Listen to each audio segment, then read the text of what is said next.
La radio est une imagination. Imagination. La vôtre. Bienvenue sur iRadio 90. Merci d'être à l'écoute de la 90.3 iRadio. Merci de regarder ITV, Canal 15 sur la TNT. Bienvenue dans Business Mag, le rendez-vous du pétrole, du gaz et de toute l'actualité économique. Pétrole et gaz au Sénégal, les opportunités d'emploi et de richesse pour les investisseurs nationaux. Pour en parler, Business Mag reçoit Amadou Sakhir Gaye, directeur général de Centrac Logistique. Bonjour Amadou et merci d'avoir accepté mon invitation. Bonjour Moukalson, c'est moi qui vous remercie. J'en profite de cette occasion qui m'est offerte pour saluer vos auditeurs de iRadio et les téléspectateurs de ITV.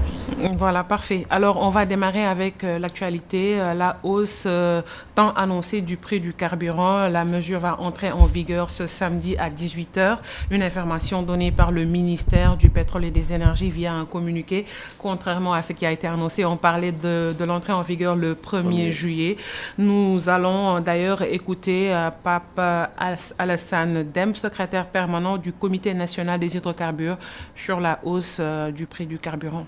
iRadio sur la 90.3 FM Dakar. Donc il y a juste le super carburant dont le prix a augmenté de 80 francs par litre. Idem pour le gasoil de 60 francs par litre. Tous les autres produits ils restent voient leur prix au niveau antérieur. Ça veut dire que pour le gaz butane, en tous ses conditionnements emballage, le prix ne bouge pas, ne varie pas. Idem pour le DO, le diesel oil, qui est utilisé en boulangerie et dans l'agriculture. Maintenant, il y a une évolution effectivement à la baisse qui concerne donc tous les produits noirs, c'est-à-dire tous les produits qui rentrent dans l'industrie, à savoir donc le diesel Senelec et tous les produits fuel et diesel Senelec et autres. Ici, les prix baissent. La structure des prix qui entre en vigueur donc demain à partir de 18h. Donc cette augmentation ne concerne pas seulement le Sénégal.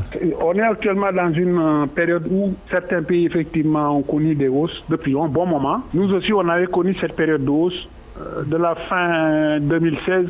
À nos jours, les prix ont tout le temps augmenté. Et de sorte qu'à un moment donné, on a constaté que le super était à 814 francs le litre. Je dis bien 814 contre 695, le prix qui est appliqué. Le gasoil, on a frôlé les 740 contre 595. Donc vous voyez l'effort effectivement fourni par les pouvoirs publics à cette période, disons depuis fin 2016 jusqu'à nos jours actuellement. Et aujourd'hui également, les prix quand même connaissent une certaine hausse. iRadio sur la 90.3 FM Dakar. Papa Alassane Dème, secrétaire permanent du Comité national des hydrocarbures, qui s'entretenait avec notre reporter Cheikh Diop. Merci infiniment. Amadou, alors cette hausse apparemment était inévitable. Bien sûr, c'était inévitable. Monsieur Dème a bien fait de le rappeler. Faisant abstraction à la fluctuation du prix du baril qui dans le marché mondial. Qui s'établit en ce moment à 63 $. 64 $ ce matin, le crude Brent. Faisant abstraction à tout cela, le Sénégal a toujours joué sur le levier de la subvention pour essayer de maintenir l'ensemble des prix des dérivés du pétrole.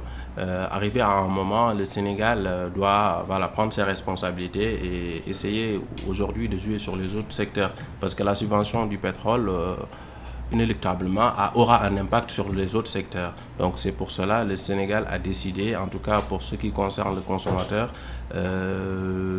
l'essence, le super essence et le gasoil est maintenant, le prix est aujourd'hui augmenté, ce qui est aujourd'hui, pour ceux qui suivent le cours normal des choses, est tout à fait acceptable. Oui, acceptable, mais parallèlement, il y a les transporteurs, peut-être quelque part, qui seront lésés.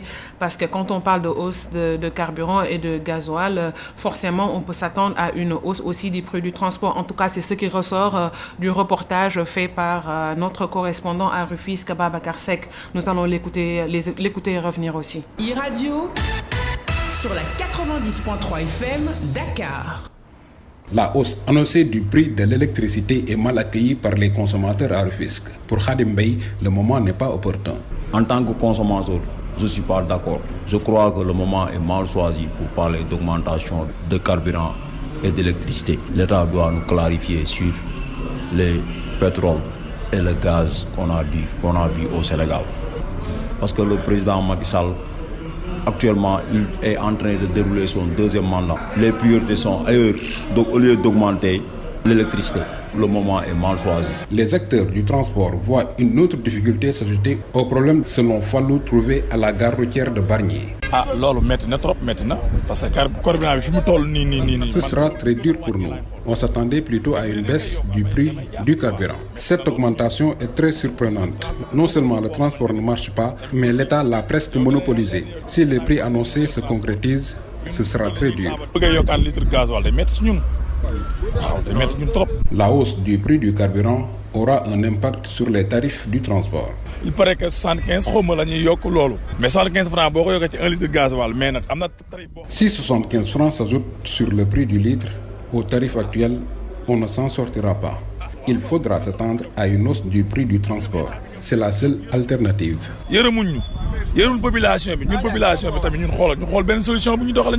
Les consommateurs demandent à l'État de continuer à subventionner le carburant en attendant que l'exploitation du pétrole qui fait tant parler débute. Babacar Seck, Rufisque, iRadio.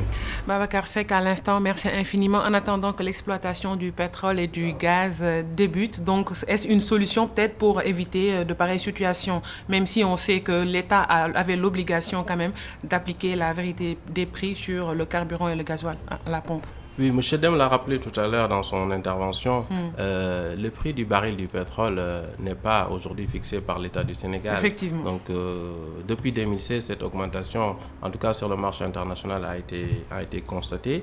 D'autres États ont de facto augmenté le prix de l'essence, en tout cas à la pompe. Dans les pays, le Sénégal a joué sur le levier de la subvention. Mais à un certain moment, comme je viens de le rappeler, l'État doit mener ses autres politiques publiques. Et cette subvention-là représente une enveloppe financière conséquente. Oui. Et si l'État continue à subventionner l'essence, il doit aussi continuer à subventionner d'autres secteurs parce que l'augmentation des prix, en tout cas de l'essence et du gasoil, n'aura pas comme impact seulement que sur le transport. Il y a d'autres secteurs aujourd'hui qui vont sentir cette augmentation. Même l'État, in fine, va aussi ressentir, en tout cas ça pourrait avoir un impact sur le PIB du Sénégal. Donc cette augmentation-là suit une logique du marché international. Maintenant, il faudra bien sûr expliquer à nos chers compatriotes, à tout le monde en tout cas, qui sache que c'est le prix du pétrole, c'est régi par des organismes internationaux et aujourd'hui le Sénégal a l'obligation de suivre, sinon d'autres priorités vont être laissées en rade. Et je pense qu'à travers le communiqué du ministère du pétrole l'a expliqué en disant que compte tenu du renchérissement des cours du baril qui pèse sur la facture pétrolière de l'État et sur les collectivités, cette valorisation des prix des produits pétroliers va permettre quelque part aussi de maintenir la viabilité des activités du secteur et un approvisionnement correct et durable du pays. Il y a des plans comme le PUDC qui risqueraient d'être lésés parce que la facture de l'État, la facture pétrolière coûte très cher à l'État du Sénégal. Donc autant peut-être augmenter un peu pour que le pays puisse continuer à poursuivre ses activités économiques correctement. Oui, le pays doit continuer à mener en tout cas ses investissements dans les secteurs phares, les secteurs prioritaires, à savoir l'éducation, la santé, etc. Donc, prenant le cas de l'éducation, il faudra continuer à investir dans les universités, les écoles, dans le personnel. Donc, si on continue à subventionner le pétrole, le Sénégal ne pourra pas, en tout cas, mener à bien ces autres politiques qui sont aussi prioritaires. Donc, nos chers transporteurs doivent jouer la carte de la tolérance et de la compréhension. De la tolérance, mais à un certain moment, les transporteurs aussi vont suivre la logique. Et parce que l'augmentation du prix de l'essence et du gasoil va forcément avoir un impact significatif sur le prix du transport. C'est tout à fait normal parce que l'État du Sénégal augmente sur une logique internationale. Maintenant, les transporteurs au Sénégal pourront aussi à leur niveau parce que le prix du litre du gasoil a augmenté et aussi ils pourront tout à fait augmenter. Maintenant, il faudra aussi encadrer cette augmentation, que ce ne soit pas une hausse considérable, une hausse significative qui ne sera pas à la portée de tout un Sénégalais. Mais ça sera un vieux souvenir d'ici quelques années. Bien sûr, d'ici 2022. Avec le pétrole et le gaz. D'ici 2022, 2023, le Sénégal sera un pays qui commence à bénéficier de sa production pétrolière. Oui, le prix du pétrole, je ne suis pas régulateur en tout cas du secteur, mais le prix pourrait véritablement baisser au bénéfice de tous les transporteurs et de tous les Sénégalais. Donc on croise les doigts et on attend. Voilà. Nous allons à présent nous pencher sur notre thématique du jour, pétrole et gaz au Sénégal, les opportunités d'emploi, de richesse pour les investisseurs locaux. Vous faites partie de cette fourchette puisque vous avez votre société qui accompagne les compagnies pétrolières dans tout le processus. Alors, est-ce que vous êtes conscient des opportunités qui s'offrent à vous et est-ce que vous êtes déjà, comme on dit, dans les starting blocks pour pouvoir prendre ces parts de marché? Merci beaucoup pour cette question. Oui, nous sommes aujourd'hui une société qui supporte ces compagnies-là dans leurs besoins d'importation, dans leurs besoins de gestion, en tout cas des bases logistiques, dans leurs besoins d'accueil et en tout cas de gestion de leur personnel pour le transfert depuis l'aéroport à la plateforme, etc. Donc oui, nous sommes un acteur du secteur et nous sommes conscients des opportunités qui s'offrent aux Sénégalais dans ce secteur naissant. Oui, le Sénégal aujourd'hui n'a pas la technicité pour intervenir sur les plateformes, mais il n'y a pas que les plateformes. Donc il y a tout un marché à capter par les nationaux, il y a tout un marché à capter par les Sénégalais et ça va de l'hôtellerie, je parle de manière générale de l'immobilier, de la logistique, le transport, l'élevage, la manutention, la gestion, l'importation des navires, des plateformes, etc. Donc oui, les Sénégalais ont une part importante à gagner dans ce secteur naissant-là. Maintenant, il faudrait une sensibilisation, il faudrait en tout cas une sensibilisation, mais aussi une volonté de s'améliorer parce que l'industrie pétrolière a ses exigences. Oui. Maintenant, ce n'est pas en faisant la gestion actuelle de nos compagnies ou bien de nos entreprises qu'on pourrait capter le marché.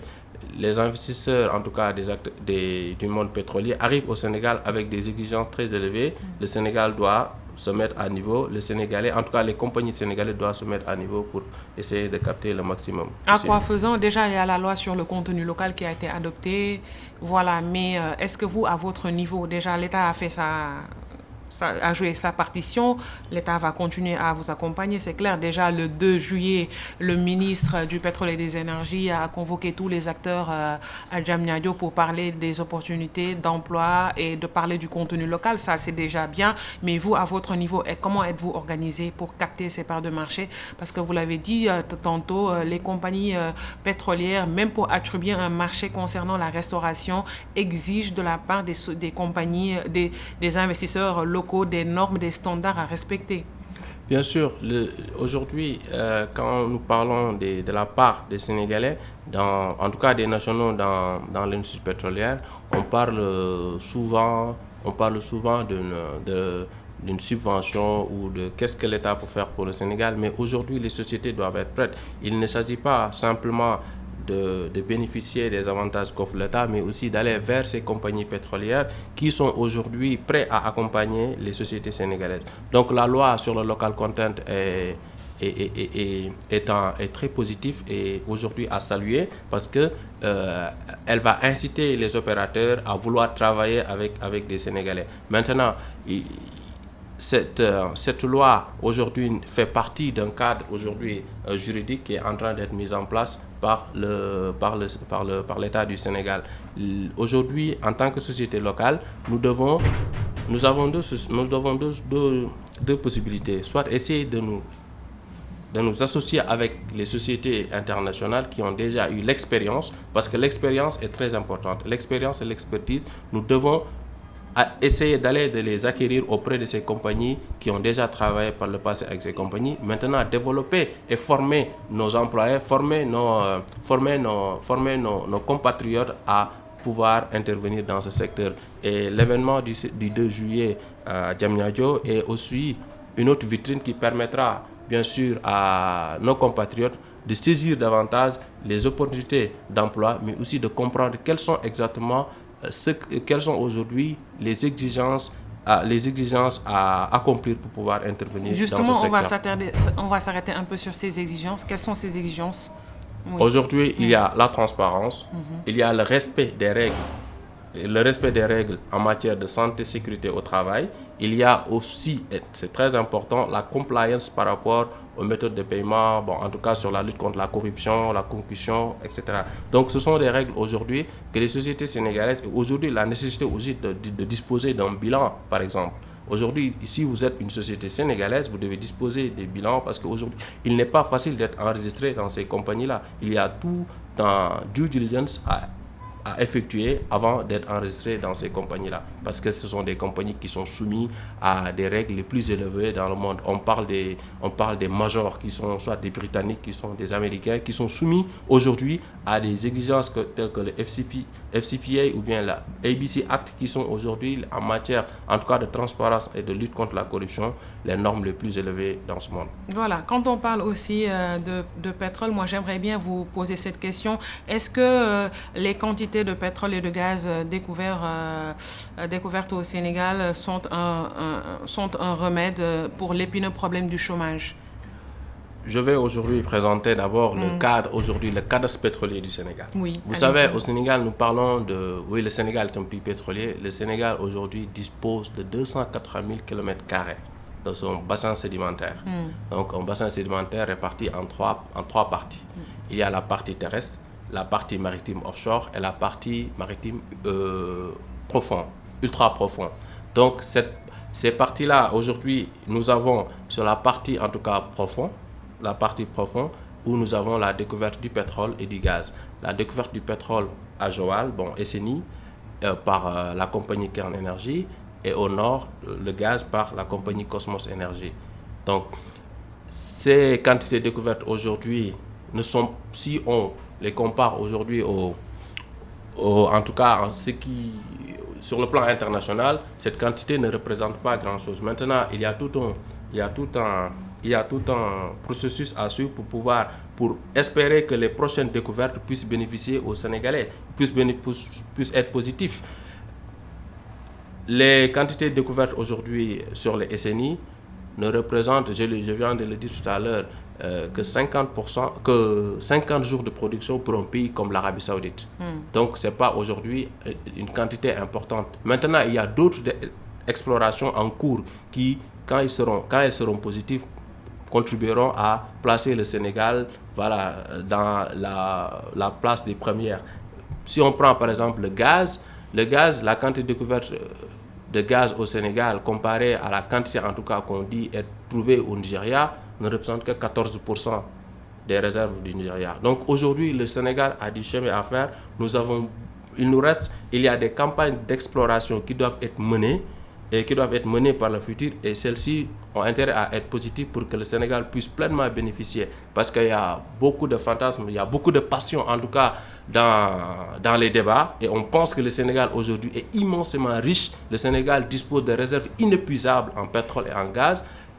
L'autre activité à mener, c'est essayer d'inciter ces compagnies pétrolières à faire confiance au Sénégal, à venir... à rendre notre bassin sédimentaire beaucoup plus attractif. Beaucoup plus attractif, ça passe... C'est une mission qui a été... avoir un cadre incitatif aussi. Bon, le cadre incitatif aujourd'hui, avec la forte pression des uns et des autres, le cadre incitatif est en train de disparaître. C'est-à-dire parce que, oui, le Sénégal aujourd'hui essaie de se positionner comme un pays qui a le pétrole, qui a le gaz, qui peut-être n'a plus besoin d'inviter les autres. Ce sont les autres qui viennent. Maintenant, avec toute la tension qui est en train de se dessiner de part et d'autre, le cadre incitatif risque de disparaître. Maintenant, la société Petrosen a très bien fait son boulot depuis sa création. La société Petrosen a essayé de placer le Sénégal parmi les 20 pays les plus attractifs au monde. C'est cela qui nous a valu ces découvertes.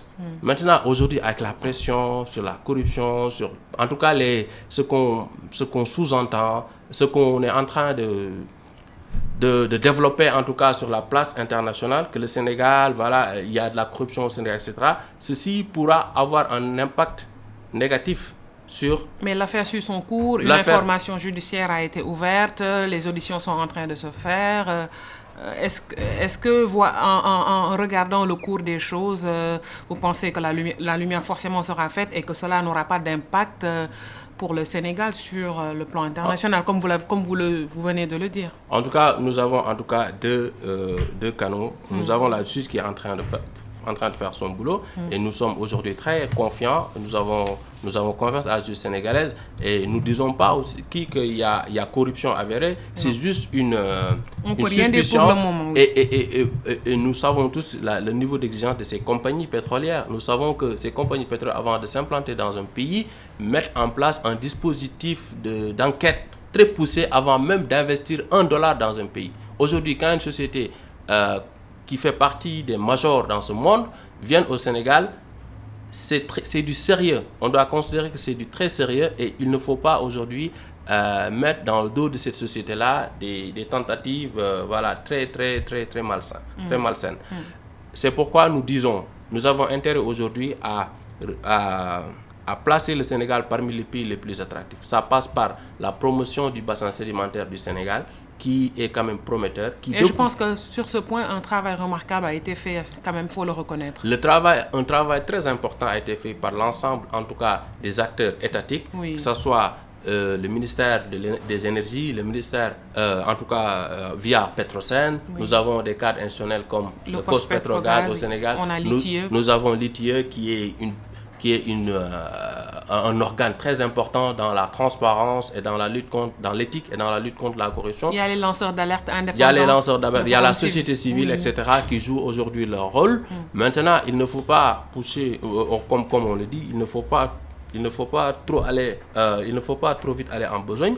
En disant oui, le Sénégal est aujourd'hui une société est aujourd'hui un pays parmi les plus grands au monde en matière de pétrole et de gaz. Nous venons juste de faire 2 découvertes, 3 découvertes, 4 découvertes. Nous avons du chemin à faire et il faut que le cadre institutionnel qui est en train d'être mis en place à partir de 2016-2017 se renforce davantage pour que le Sénégal puisse tirer pleinement de bénéfices. Oui, pour que le Sénégal puisse tirer profit justement, mais tout à l'heure vous avez parlé de fantasmes autour de l'emploi, du chômage. Nous allons revenir à ma question. Est-ce que le pétrole et le gaz découvert va régler l'épineux problème du chômage? Vous savez, nous sommes dans des pays, de manière générale, dans des pays en voie de développement où dans ces prochaines 10 prochaines années, le Sénégal aura, en tout cas selon les projections des uns et des autres, surtout de la Banque mondiale, aurait un PIB équivalent à 2 chiffres. Ce qui veut dire que le Sénégal aujourd'hui en matière d'emploi aura tellement d'emplois à distribuer, le Sénégal aura tellement, en tout cas, d'investissements à attirer. Ceci va nécessairement générer de l'emploi. Maintenant, avec le pétrole qui va commencer à être exploité au Sénégal, oui, il y aura beaucoup d'emplois qui vont être générés. Maintenant, l'emploi passe par la formation. On ne peut pas prétendre avoir de l'emploi si on n'est pas formé, si on n'est pas très bien formé. En matière d'emploi dans le secteur, il y a l'INPG qui est aujourd'hui mise en place pour former des futurs ingénieurs et des futurs, en tout cas, intervenants dans la chaîne de la logistique pétrolière. Il y a aussi des autres écoles qui doivent jouer leur rôle. Parce qu'il ne s'agit pas tout simplement de dire « je suis ingénieur en pétrole ». Le plombier peut intervenir dans ce secteur. L'électricien, l'électromécanicien, il y a tellement de secteurs. Maintenant, il y a des certificats à faire. Nous avons des instituts qui sont en train de s'implanter au Sénégal. Il faut faire ces formations, il faut être qualifié pour pouvoir travailler. Parce qu'aujourd'hui, si on ne prend pas la formation à bras le corps, dès maintenant, ce sont nos compatriotes du Ghana, de l'Angola, etc., qui vont venir occuper ces... Oui, la formation est importante, mais dans quel institut se former? Qui sont les formateurs? Est-ce qu'ils sont bien formés? Ça aussi, c'est un défi. Oui, c'est un cadre aujourd'hui... Parce qu'on a constaté que depuis les découvertes, les écoles de formation pullulent comme des champignons aussi. Là aussi, ce sera la fonction de régulateur de l'État qui va aujourd'hui être mise en jeu. L'État doit intervenir et définir en tout cas les curricula qui doivent être enseignés dans ces écoles-là, et aussi faire sa mission de régalienne qui est aujourd'hui de distribuer le savoir, mais en mettant en place des systèmes de donner des licences à des écoles qui peuvent faire la formation nos compatriotes sénégalais. Voilà, nous allons rester sur la question de l'emploi. En tout cas, dans le livre de Mamadou Falkan, le secrétaire adjoint permanent du COS-Petrogaz, intitulé Pétrole, Gaz, Sénégal, 10 questions, 10 réponses, les unités, le secteur amont est peu gourmand en ressources humaines. Ça, c'est un fait. Et il a parlé des unités de forage, de production qui nécessitent un peu moins de 200 personnes. Et pour les navires de support, on parle de 10 personnes. Certains experts même avancent comme chiffre 10 000 emplois directs qui seront créés, un nombre approximatif. Mais parallèlement, il y a des emplois indirects qui seront créés. Et pas dans l'amont, mais peut-être dans l'aval, comme vous l'avez dit.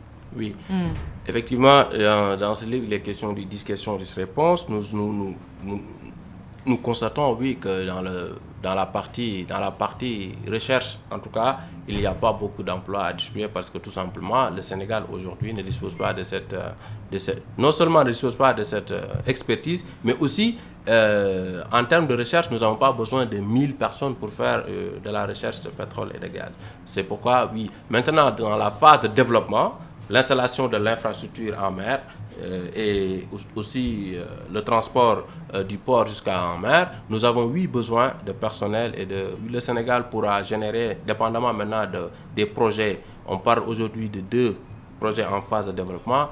Quand nous aurons d'autres découvertes, il y aura plus d'emplois à donner. Nous pouvons aller jusqu'à 100 000 emplois, jusqu'à 200 000 emplois, dépendamment maintenant des découvertes qui seront effectuées. Voilà.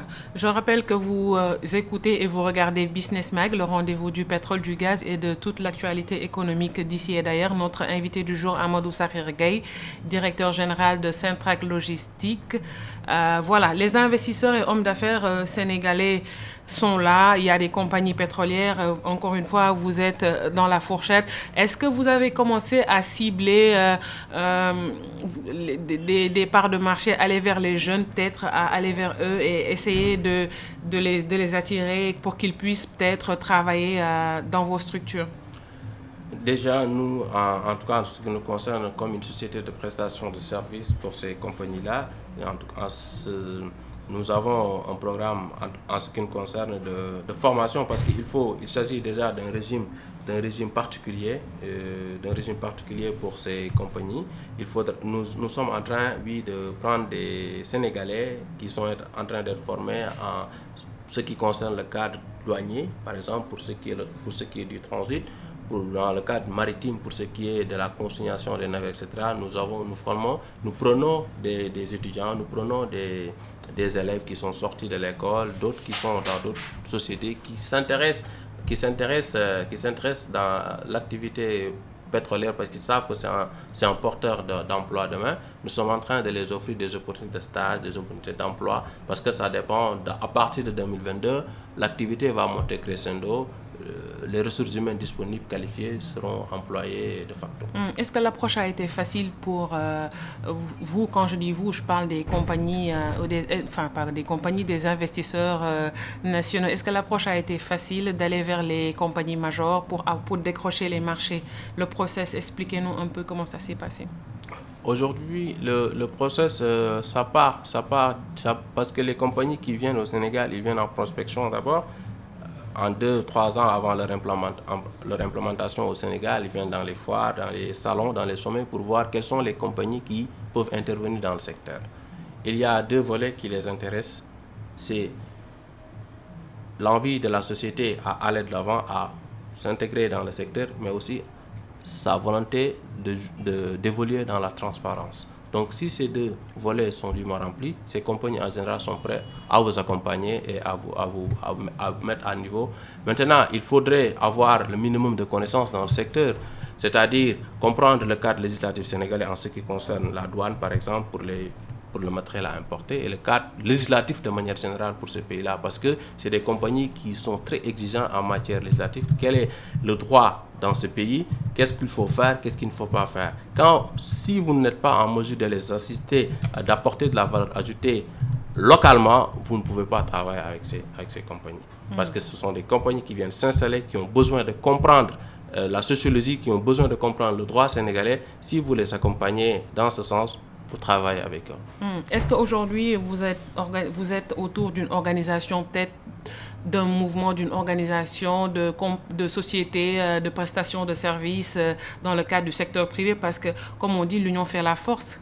Oui, nous sommes dans un secteur qui est très normé, mais qui aujourd'hui a besoin de ces joint ventures pour pouvoir avancer. Nous sommes, nous sommes aujourd'hui en association avec beaucoup dans des associations telles que l'initiative Invest in Africa, qui regroupe en tout cas beaucoup de sociétés sénégalaises qui veulent intervenir dans le secteur et qui ont des offres de services.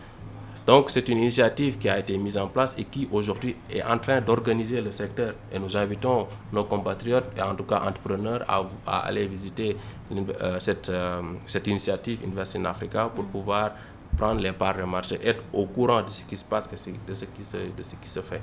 Et aujourd'hui, est-ce que depuis le lancement du process, avec la préparation de la phase de développement, l'attente des barils, est-ce que vous faites face peut-être à des défis, à des contraintes par rapport à l'obtention des marchés et tout ça?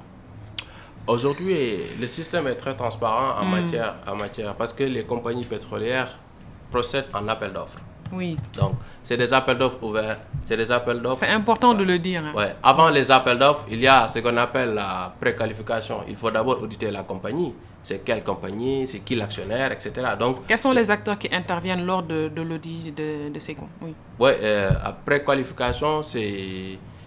vous parlez de la société ou bien de l'investisseur. De l'investisseur. Oui. L'investisseur lance un appel d'offres. Avant l'appel d'offres, c'est la préqualification. La préqualification, c'est une phase d'évaluation de la société. Qui vous évalue? C'est la société qui veut lancer l'appel d'offres. Ça peut être directement la société ou un cabinet externe qui vient évaluer votre compagnie, voir. Il y a des volets importants sur votre situation financière qui n'est pas aujourd'hui très déterminant. Après, nous verrons. Maintenant, le plus important, c'est la transparence, votre respect de l'environnement, votre respect, en tout cas, des règles qui régissent votre secteur, mais surtout les droits de l'homme. Tous les droits de l'homme. Oui. D'accord. Et les droits de l'homme, quels sont les critères? Les critères, c'est le respect aujourd'hui de la condition humaine, c'est-à-dire, est-ce que aujourd'hui dans les compagnies où vous travaillez, le volet humain est très développé? Parce qu'aujourd'hui, la fonction ressources humaines a tellement évolué qu'on parle aujourd'hui, nous parlons plus de ressources humaines. Bon, on parle de moins en moins de ressources humaines, bien sûr, mais nous parlons plus de capital humain. Oui. Aujourd'hui, le facteur humain est au cœur de l'activité. Vous savez, quand vous travaillez, vous avez la chance de travailler dans une base pétrolière, on vous dit souvent que les personnes sont plus importantes que le matériel. Le personnel est plus important même que le travail qu'il effectue. Donc, c'est cette prise en charge et le fait de placer l'homme au cœur de l'activité et même de le placer au-dessus de l'activité même qui fera de vous un acteur soucieux en tout cas du développement du capital humain. Voilà, on parle de capital humain, mais on va parler du capital financier. Tout à l'heure en parlant, c'est comme si vous avez minimisé, mais c'est un aspect important quand même. Aujourd'hui, je vous dis, c'est un aspect important, mais pas l'aspect le plus déterminant. Parce que la capacité financière est très importante. Mais aujourd'hui, dès lors que vous avez un marché, dès lors que vous remplissez ces fonctions de transparence, d'éthique, de règles d'éthique, etc., aujourd'hui, les banques sont là pour accompagner. Les institutions financières sont là pour accompagner ce secteur. Et aujourd'hui, quand vous avez un contrat dans le milieu pétrolier, le financement ne doit pas poser un problème. Donc, vous travaillez en étroite collaboration avec les institutions financières de la place? Oui. Ou avec les institutions, nous préférons aujourd'hui, en tant que société sénégalaise, préférons travailler avec des sociétés, en tout cas pas sénégalaises, mais en tout cas panafricaines. Pourquoi? Parce que nous travaillons avec toutes les institutions financières. Maintenant, il faut être logique dans votre démarche. Notre stratégie, c'est aujourd'hui de travailler avec des institutions qui sont en mesure de nous offrir une possibilité de financer nos projets, de mener à bien la prestation de services, mais aussi nous devons essayer aussi de domicilier les capitaux. Donc si je vous comprends bien, vous ne voulez pas travailler avec les institutions financières de la place, c'est ça? Les institutions de la place, bien sûr. Nous travaillons avec les institutions financières de la place. Quand je dis panafricaine, c'est une société qui est au Sénégal, un peu partout à l'échelle continentale. À l'échelle continentale. Oui. Et c'est l'expert, enfin pas l'expert, c'est ma fibre de business woman qui sort. Excusez-moi. Est-ce que c'est une digression? Est-ce que les taux sont rentables pour vous? C'est une question très importante. Au Sénégal, c'est de manière générale, au Sénégal, en Afrique. En tant que businessman, vous, oui. Oui, les taux, en tout cas le service à la dette est très élevé au Sénégal. Nous le reconnaissons, pas qu'au Sénégal, mais dans toute l'Afrique. Comparé au taux en Europe, oui, le Sénégal et aujourd'hui, l'Afrique de manière générale, nous avons des taux très élevés qui ont un impact sur les charges opérationnelles de ces compagnies-là. Et comment vous faites pour vous en sortir? Aujourd'hui, il y a les mettre en compétition. Comment? Les mettre en compétition, c'est-à-dire parce que nous aussi, nous sommes dans un secteur normé, nous procédons par appel d'offres. Quand vous procédez par appel d'offres, vous avez la possibilité d'avoir des offres et de pouvoir choisir. Mettre les sociétés en compétition, c'est aussi... Parce qu'aujourd'hui, le cadre législatif et le cadre législatif au Sénégal, en Afrique, quand on parle de monnaie, c'est un cadre qui limite les taux, qui les plafonne, qui les limite au minimum et au maximum. Maintenant, vous, pendant l'appel d'offres, vous pouvez bénéficier des taux. Et est-ce que cette stratégie a marché? C'est une stratégie qui peut marcher, qui peut payer. Vous l'avez tenté? Oui. Alors? Nous, aujourd'hui, par transparence, nous procédons plus par appel d'offres. L'appel d'offres est très important dans ce secteur. Vous ne devez pas travailler dans un secteur et vouloir tout le temps travailler avec la même compagnie ou bien travailler en négociation directe. L'appel d'offres doit être érigé en règle. L'appel d'offres doit être érigé en règle et les compagnies sénégalaises doivent commencer à comprendre que l'appel d'offres est une exigence dans ce secteur. Oui, et dans tous les secteurs d'ailleurs. En tout cas, moi, dans ce secteur, c'est un volet important. C'est même obligatoire souvent parce que c'est une bonne pratique. Les bonnes pratiques sont érigées en règle obligatoire dans ce secteur. Donc, l'appel d'offres est important. Maintenant, l'appel d'offres ne se prépare pas du jour au lendemain. L'appel d'offres je peux dire que l'appel d'offres est... Le Sénégal, même aujourd'hui, on parle pour les licences, les futures licences à donner, le Sénégal voudrait même procéder, il est même en train de procéder par appel d'offres, par dossier, par soumission. C'est pour pouvoir sélectionner la meilleure offre et en tout cas travailler dans la plus grande transparence possible. Travailler dans la plus grande transparence, vous travaillez dans un secteur où la matière première est très volatile et très instable. Justement, aujourd'hui, le pic du cours du baril s'est arrêté, sans risque de me tromper, à combien? À 64,30 et quelques. Est-ce que c'est le plus haut niveau, le plus bas? Non. Et aujourd'hui, on peut même s'estimer très heureux d'avoir ce prix. Donc 64, c'est bon? Non, je ne dis pas que c'est bon, mais je dis par rapport aux projections qui ont été faites. En 2018, on disait d'ici le début 2019, le prix du baril atteindrait les $100. Mais heureusement, aujourd'hui, nous sommes à 60 et quelques. Maintenant, ça a un impact. Bon, et nous savons tous qu'il y a une géopolitique, géopolitique qui a favorisé la crise au Venezuela, en Iran, etc. Oui. Donc ce sont ces événements-là qui ont fait qu'aujourd'hui le prix du pétrole est à ce niveau. Maintenant, il y a des raisons d'espérer que d'ici 2022-2023, le prix du baril, en tout cas, quand ce sera élevé, c'est pour le bénéfice du pays. En tout cas, je sais que l'État du Sénégal, à travers le COS-Petrogaz, a déclaré qu'ils ont un matelas financier et des mécanismes qui les permettront de faire face à l'instabilité des cours. Mais vous, en tant que privé, et c'est votre matière première, vous travaillez, quel mécanisme et levier vous allez mettre en place pour faire face à l'instabilité des cours mondiaux du pétrole?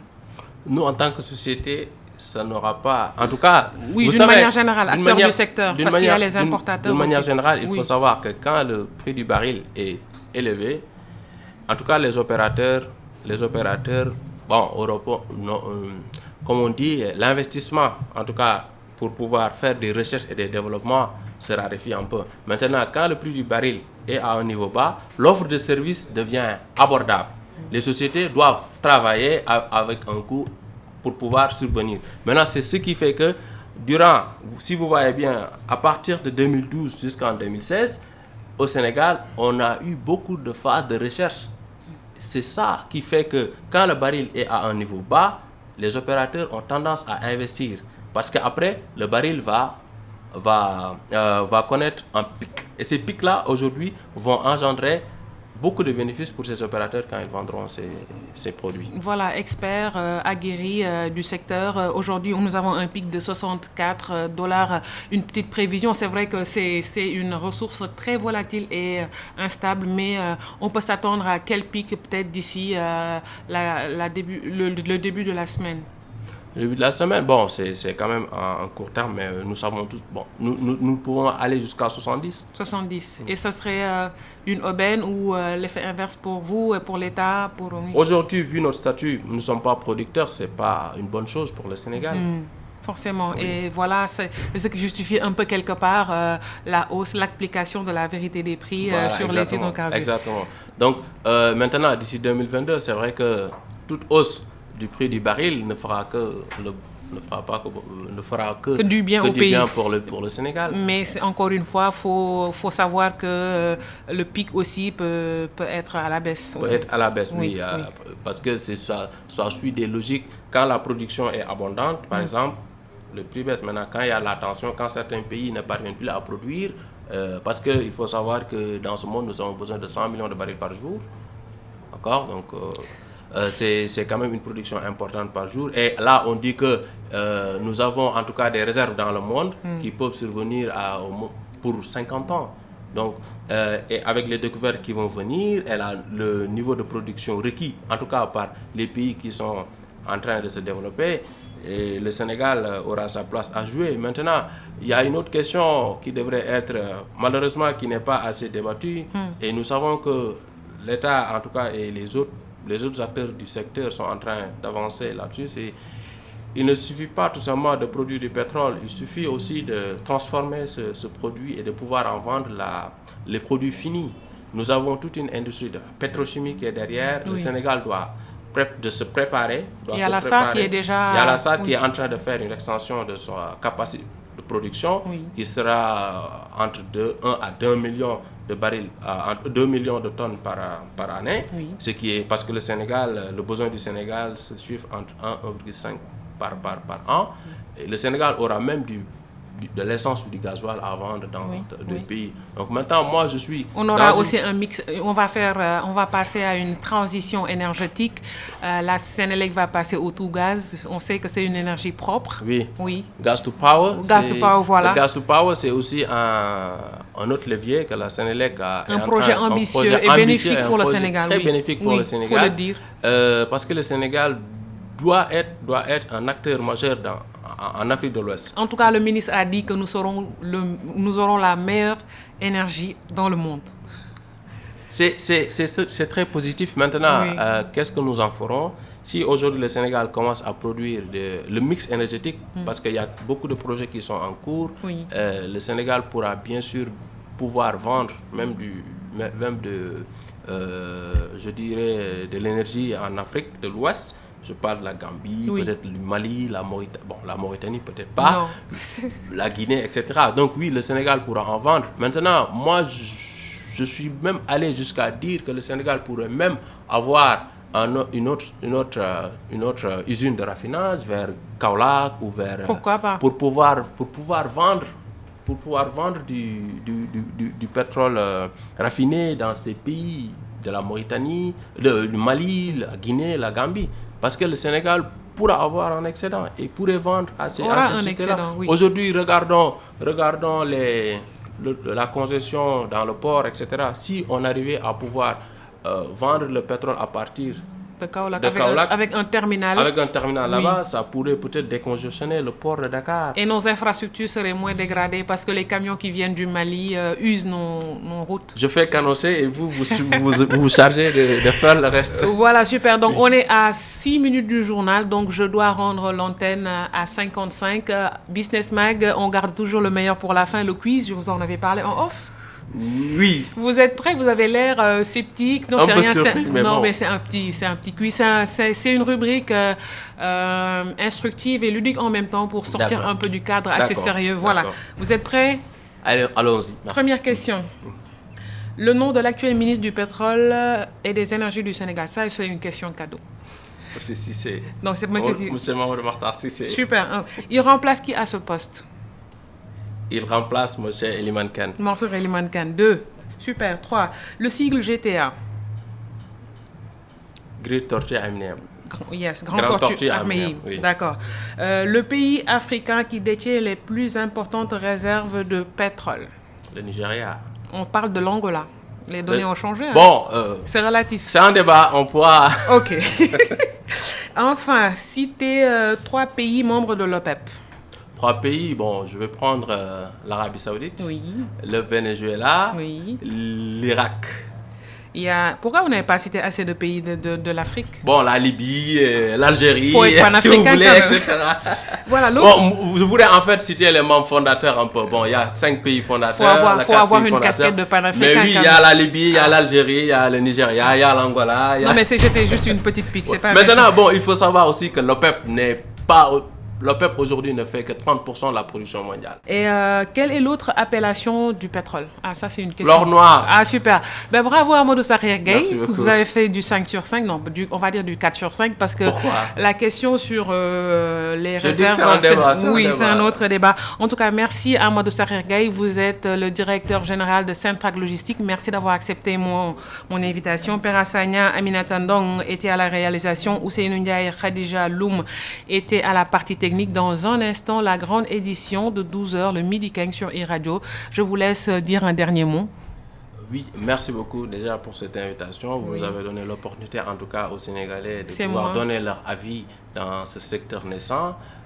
Nous savons que le Sénégal est un pays qui a toujours répondu présent à l'histoire et nous sommes confiants que l'avenir de ce pétrole ne sera que bénéfique pour le pays. L'ensemble des acteurs qui interviennent sont des patriotes qui sont au service du pays et nous comprenons souvent la passion que cela peut susciter, mais nous sommes de manière générale très positifs quant à l'avenir du secteur dans ce pays. C'est tout le mal qu'on souhaite à notre cher Sénégal. Ouais, merci. Merci beaucoup. La radio est une imagination. La vôtre. Bienvenue sur iRadio 90.3